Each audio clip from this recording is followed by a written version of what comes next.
UP नगर निकाय चुनाव 2023 सभी 17 नगर निगम सीटों पर भाजपा का परचम। यूपी में चली भगवा लहर। सभी 17 नगर निगम बीजेपी के खाते में।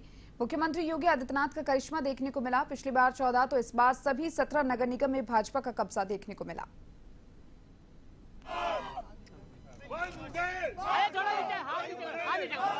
यूपी नगर निगम चुनाव में जीत के बाद जश्न मनाया जा रहा है। कार्यकर्ताओं में खासा उत्साह देखने को मिल रहा है। अधिकतर सीटों पर भाजपाइयों की जीत हुई है।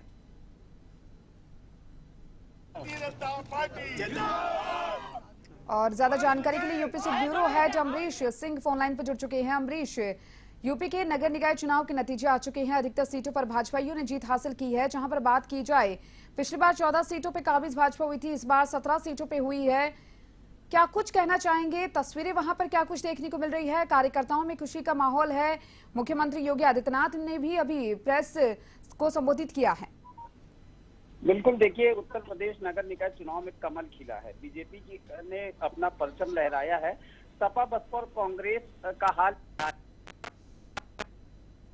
कांग्रेस और बसपा धरातल पर ही कहीं नजर नहीं आई चुनाव में। लोकसभा चुनाव से पहले जिस निकाय चुनाव को शहरी मतदाताओं के बीच राजनीतिक दलों की स्थिति के आकलन की कसौटी के रूप में देखा जा रहा था, उस पूरे कसौटी पर भारतीय जनता पार्टी जो है वो खरी उतरी है।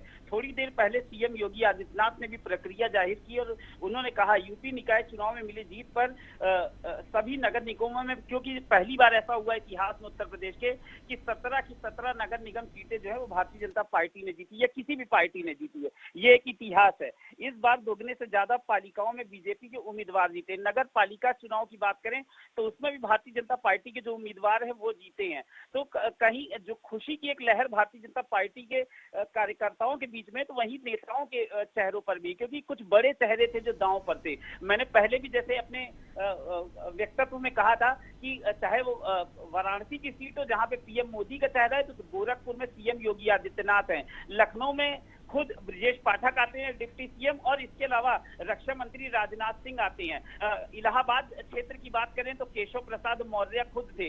तो ये ऐसी सीटें थी जहां पे भारतीय जनता पार्टी को न सिर्फ जीत दर्ज करनी थी, बल्कि इसका मार्ग भी ऐसा प्रशस्त करना था कि जो 2024 के चुनाव के लिए एक ऐसी रूपरेखा तैयार करे जहां पे भारतीय जनता पार्टी या जो दूसरी पार्टियां लड़ रही थी अपनी जमीन तलाश कर सके। लेकिन भारतीय जनता पार्टी ने जिस तरीके की जीत, प्रचंड जीत निकाय चुनाव में हासिल की है, 2024 की अब जो राह है वो विपक्षी पार्टी के लिए जरूर मुश्किल भरी अब रहेगी। दीपिका जी, बहुत बहुत शुक्रिया अमरीश तमाम जानकारी को साझा करने के लिए।